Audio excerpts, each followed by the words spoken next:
আসসালামু আলাইকুম। আজকে দুই তিনটা বিষয়ে কথা বলার জন্য আসছি।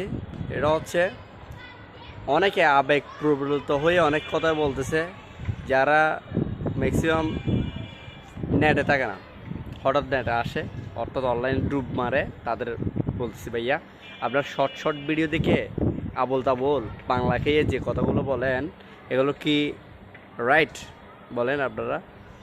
এই যে শর্ট শর্ট ভিডিও দেখে একটা মানুষকে খানা ধরাইছে, ওইটা দেখছেন, যে বলছে ভাই মানুষটার খানা ধরালে কেন, বা একজনকে দাঁড় করে রাখছে কেন, স্টুডেন্টরা এরকম করতেছে কেন, ওরকম করতেছে কেন, এইটা করতেছে কেন, ওইটা করতেছে কেন, কারণগুলো জানছেন আপনারা?